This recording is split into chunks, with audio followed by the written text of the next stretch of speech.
YS Jagan సత్తెపల్లి పర్యటనలో రచ్చకు YCP plan చేసిందనే సమాచారంతో పోలీసులు అప్రమత్తమయ్యారు. దీంతో పోలీసులను భారీగా రంగంలోకి దింపారు. అంతర్జాతీయ యోగా డేకు ముందు రాష్ట్ర స్థాయిలో చర్చ జరిగేలా ఏదో ఒక గొడవ సృష్టించేందుకు ప్రయత్నిస్తున్నారని నిఘా వర్గాలకు సమాచారం అందింది. చుట్టుపక్కల ప్రాంతాలు, గ్రామాలు, నియోజకవర్గాల నుంచి భారీగా కార్యకర్తల సమీకరణకు ఏర్పాట్లు చేశారంటున్నాయి టీడీపీ వర్గాలు. అయితే జగన్ పర్యటనలో 100 మందికే పోలీసులు అనుమతిచ్చారు. పోలీసుల సూచనలు, నిబంధనలు ధిక్కరించి పర్యటనలో గలాటా చేసేందుకు ప్రణాళిక వేసినట్లు నిఘా వర్గాల సమాచారం అందింది.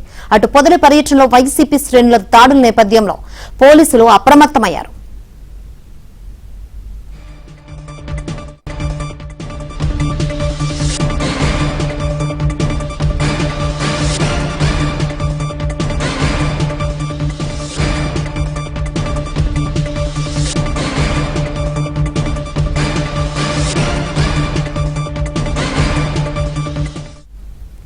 ఇటీవల తెనాలిలో రౌడీ షీటర్లను జగన్ పరామర్శించారు. తర్వాత రైతులకు పరామర్శ పేరుతో పొదలిలో రచ్చ చేశారు. ఇప్పుడు ఏడాది కిందట ఆత్మహత్య చేసుకున్న వ్యక్తి కుటుంబానికి పరామర్శ పేరుతో మరోసారి రగడకు జగన్ సిద్ధమయ్యారని విమర్శలొస్తున్నాయి.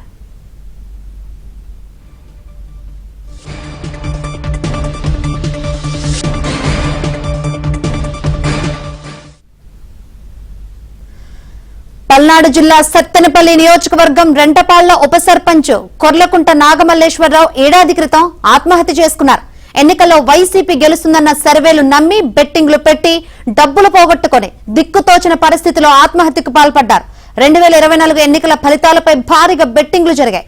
నాగమల్లేశ్వరరావుతో పాటు సత్తెనపల్లికి చెందిన ప్రముఖ వైద్యుడొకరు పెద్ద మనుషులుగా ఉంటూ బెట్టింగ్ సొమ్ములను తమ దగ్గర ఉంచుకున్నారు. ఫలితాల తర్వాత గెలిచిన వాళ్లకు వీళ్లే డబ్బు అప్పగించాలి.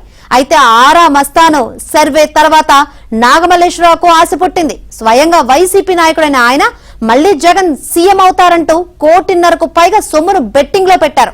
వైసీపీ ఓడిపోవడంతో మొత్తం డబ్బు కోల్పోయారు.